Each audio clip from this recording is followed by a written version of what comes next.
Wake up, Toronto.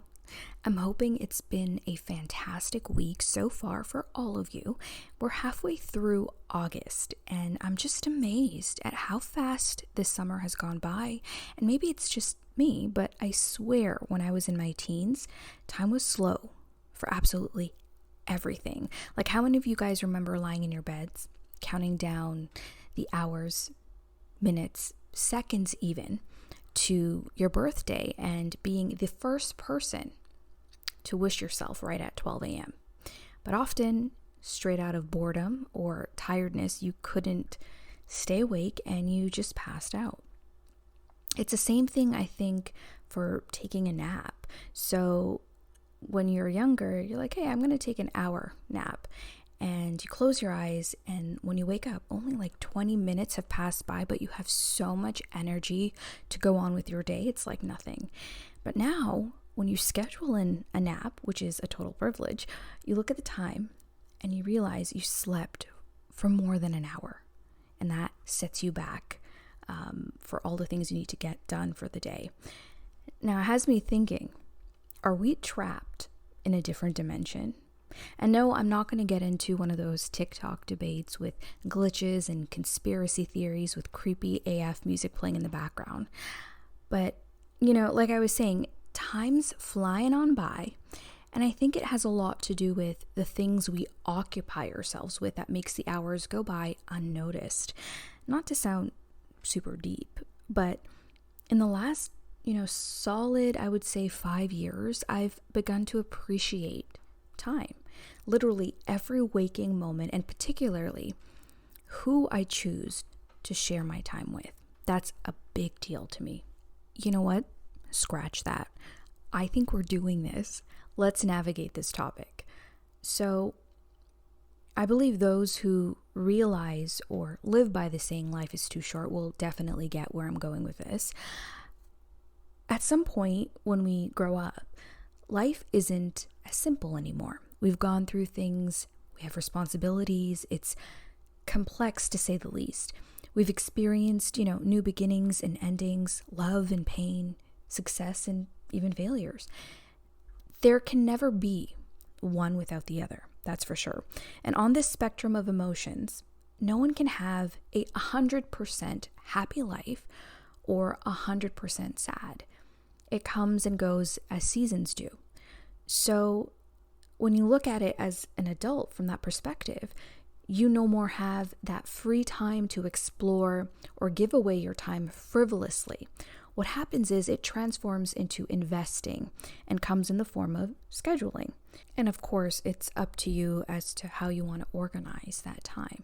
For example, some people might put their families or friends at the highest part of that list. And that's the one thing or many things that you will prioritize above anything that falls below it. And as you move down that list, you tend to see the things that you've allocated that time for gets less and less with whatever time you have here and there left over.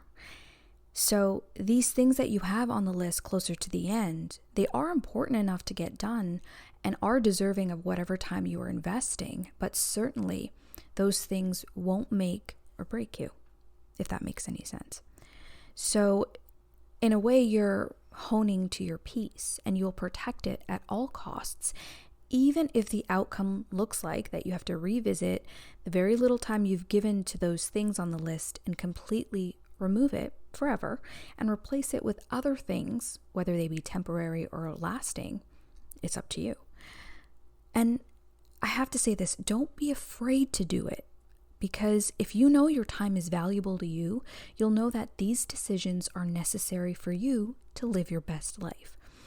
I think sometimes we forget what being empowered is like because we have been conditioned to choose kindness no matter what, because as it were, it's the right thing to do. Even if we feel that we are being cheated or our feelings and spirits are broken, we must be ethical, and dare we ever hurt others, even if they were malicious to us. While I agree and disagree with that statement, which I'll get to in just a second, but first, what does that kind of removal look like? And what I mean by that is, when you decide you no longer want those things on your list to serve you, it doesn't hold a purpose. I say to everyone their own, but for me, these are some of the things I've considered or have done that have made such a difference in my day-to-day life. And it kind of works with the mantra that I live by, which is evolving. Some may call it growth, others may see it as change, and it means basically the same thing. You're kind of growing, evolving, changing simultaneously, which can include your spiritual being, your mental health, your physical health, and they're all interconnected in some way. But again, it's sort of pushing you in the direction of a different version of yourself that is better than last. So one of the first things, and I think absolute important, is minding my own business. So if it doesn't concern me or change my life, it doesn't exist. Look, people or institutions will not like you, and they'll use their opinions to try to villainize you or gaslight to bring you from a good place to nowheresville. And whether they say it to your face or behind your back, just don't shift your focus. Don't spotlight them by getting verbal and hostile, because that's what they want. I think fight or flight mode is the chaos that takes over because you feel you need to over-explain or stand up for yourself as if it's some sort of injustice. Just be cool, let it be. You know, your tribe that you currently have will hold on to you and love you no matter what. And eventually, without clapping back, I've noticed that negativity and noise fades because they fuel or thrive off of a good verbal fight or argument. But also, what this does is you get a clear picture of how they are choosing to spend the time that they have been given. And mind blown, literally. The next thing is, don't talk about it to others. And by that I mean, if you got a problem or if there is a problem with someone else, we tend to get pulled into conversations easily at that of those who weren't nice to us or had done something underhanded, unknowingly, or purposeful. And then we get carried into this trance of negativity and bashing another. So if you can't confront that person personally, in private, of whatever that is that's triggering you or bothering you, just don't entertain the idea of living vicariously through others. It doesn't solve the problem, it just makes it grow. And besides, truthfulness doesn't always rely on trust, they go hand in hand. So whom are you speaking to this with? Okay, you see where I'm going with this. So if there is a mutual friendship or relationship around it, it might not stay a secret for very, very long. So you can only know what your intentions are. You can't predict someone else's. And it will surprise you. Some people who've known one another their whole lives, or for 20 years, 30 years, they have longevity definitely on their side. And never would it cross our mind, even if hell would freeze over, that we could experience something like that, which would break the entire dynamic. But it certainly does happen. People change for better and worse, hopefully for the better. And you just have to take that hit and move on. Healing is also a process of life. Some things you're able to overcome quicker than others, and sometimes you just really can't get over it. And that's completely okay. You just take it one day at a time.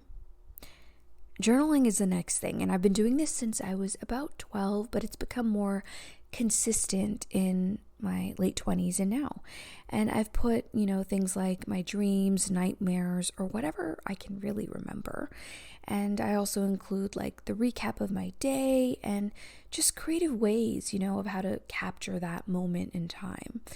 Whether it's like the title of the journal entry, kind of play on words and stuff. So it's really fun.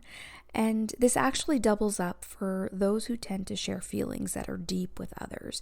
Journaling is a space where you can pour your heart out and feel better without hate and judgment. Okay, so this is very important, but I think one of the most difficult things to do. I find myself trapped sometimes, and that's drawing a line between the past and the present. So let's say something has happened a while ago and you have done your healing, but then you find it's still kind of haunting you. That means you haven't confidently made peace with it. There's somewhat feelings of entrapment. So it's not mandatory, or it doesn't mean you have to call up the person to talk about it, especially if you had a bit of a falling out and perhaps they've kind of healed and they don't want to revisit it. We can't speak for someone else's journey, but if thoughts from a long moment ago comes knocking on your door, you have to keep the lock on and pay no attention to it. So what I tend to do is I confidently say things out loud without the presence of anyone. So it kind of looks a bit crazy that I'm talking to myself, but it really empowers you. And I say something on the lines of, like, this is a new version of me. That other girl has been laid to rest. My energy is full of light, happiness, and illuminates positivity and good words. I only welcome things that will push me forward so I can achieve my highest self-awareness. I'm blessed. I'm thankful for the abundance I have and will have. I hope and pray for the well-being of those who may not walk with me on this path today. May they also find happiness, success, and triumph over darkness and evil. So, something like that. Now, when you take that moment to recognize this, that impactful feeling, the strength, it's like a surge in your body. It hits your organs and ricochets through your heart and your mind. And when you exhale, it's a huge sigh of relief. It feels darn good. And when you add some meditation, stretching, and tea, you'll be on cloud 9. Trust me. Let's circle on back to the part of not going above and beyond hurting others even though they have wronged you. While I think that's a good trait to have, there are limitations. There's a big difference between, stooping to someone's level by getting even by doing the same thing back. So 2 wrongs don't make a right. I think that's how the old saying goes. But again, ignore and distance might be better. It can possibly be the best way to serve justice because then they don't have access to you. And in the long run, they'll only see what you share with everybody else, whether that be on social media or any other aspect of your life. And people don't like to be cut off. When you sever those ties, it makes them feel less special. And it creates a fire within them because they're denied that access or attention in your life. Having said that, if there's something that may destroy what you built and worked hard for, there are services out there that you can turn to that will deal with them directly without you having to lift a finger and being the bad guy. So I say, don't stay silent. Pick and choose your battles, but kind of at the end of the day, let the universe handle it. The biggest and what honestly has brought a whole lot of fruition into my life is do what you love, but do it quietly.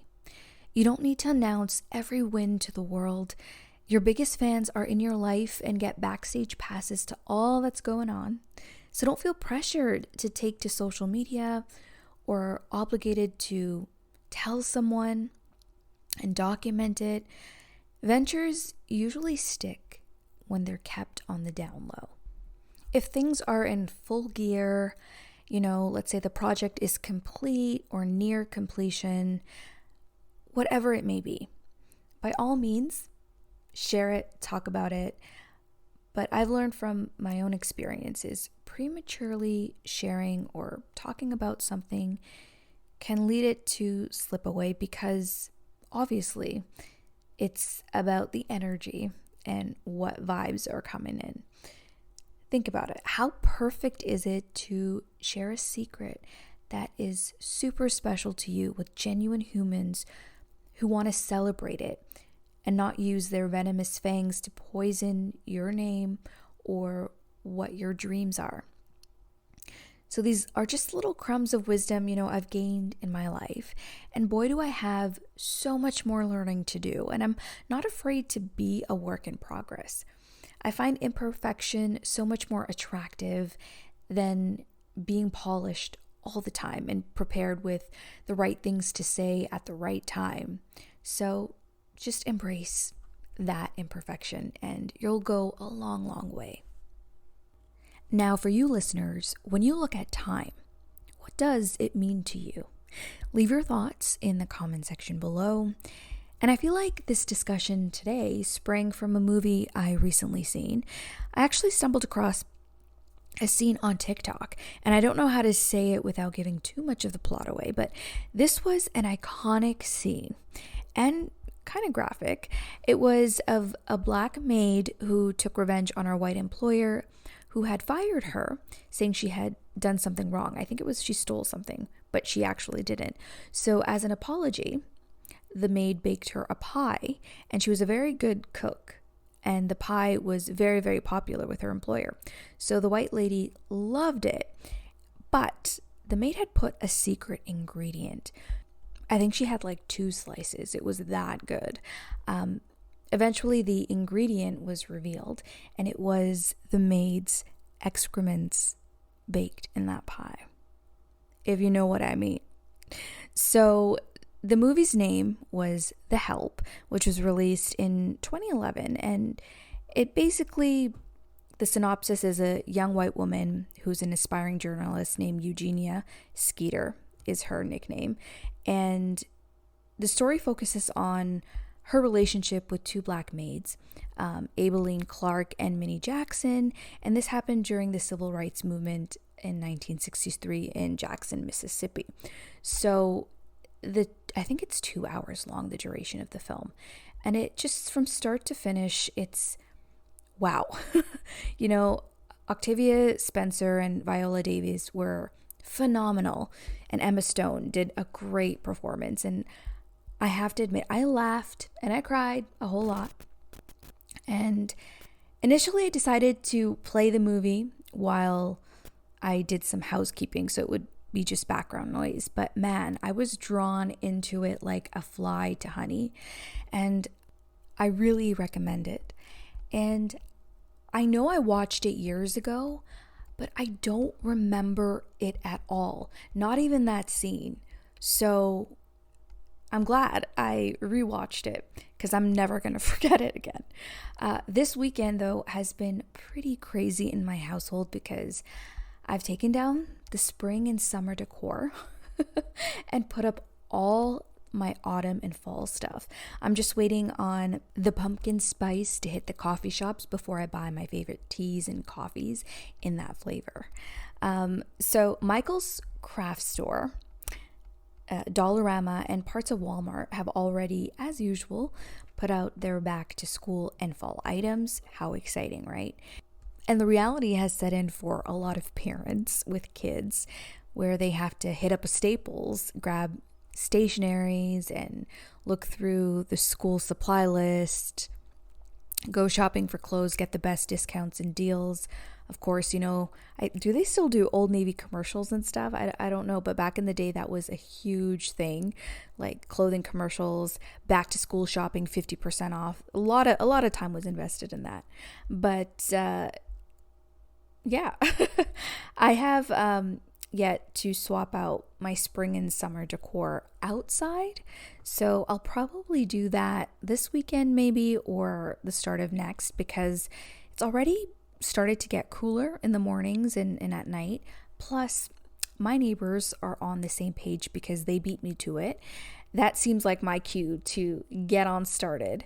And I want to be uniform, right? I don't want to be that oddball out who doesn't get the memo. But Halloween, on the other hand, I can wait for that. Although I don't know if you guys heard of Halloween in July, but that's a real thing. People count down the days until Halloween hits with classic films or new releases and recommendations. And it's similar to Christmas in July by Hallmark Channel. But then that makes me think, don't they already shoot those Christmas movies in the heat of July? So that's insane. It's like you get Christmas twice a year, technically. But it's great for those who are huge fans of Christmas, like me. I love fall and I love winter. The Christmas part, not the snowing and disaster storms and stuff like that. Like, if you have to go out there and shovel, God bless you, because if you live in Canada, especially where I live, the storms are wild and you're shoveling for hours and then you come inside and it's still snowing, so you have to go out a second or third time. And if you have a huge driveway, you are so exhausted and sore the next day. But on top of that, you also want to be a good Samaritan and neighbor, so you kind of help out the person next door if they're elderly. And if you have two elderly people on either side, you're screwed and you might as well call in sick for the next week, because there's no way you'll be able to get out of bed without crying. That pain is indescribable. That's all I have to say. But yeah, back to what I was saying about Halloween in July.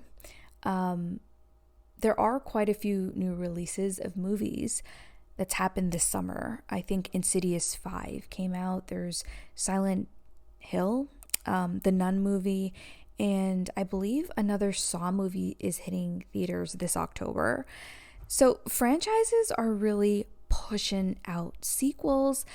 We just had the Scream number, I don't even know which one they're on, 6 came out if I'm not mistaken, and there's a 7th one in the works.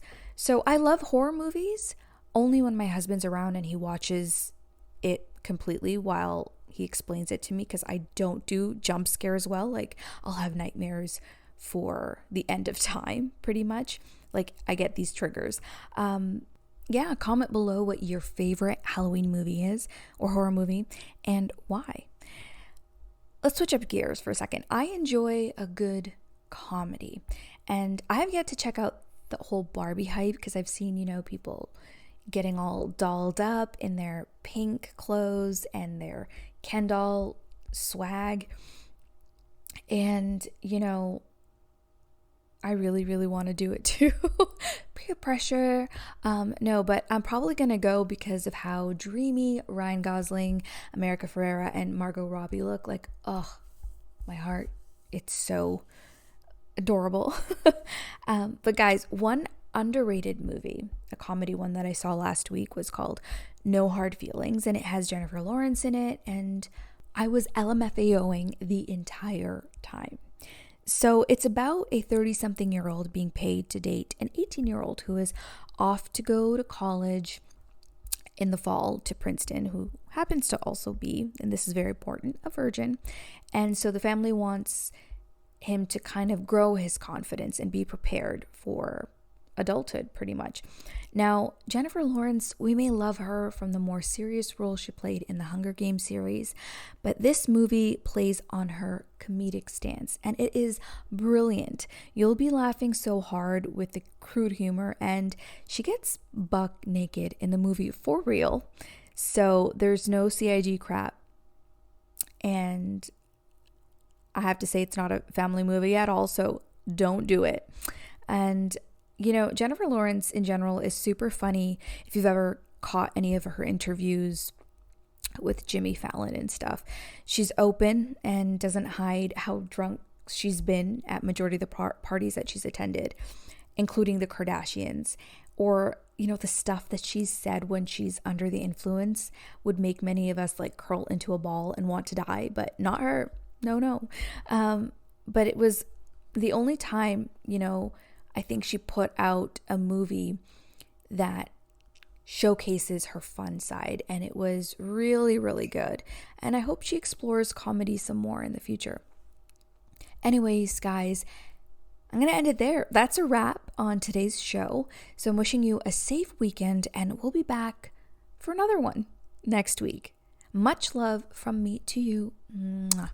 Suzanna, out.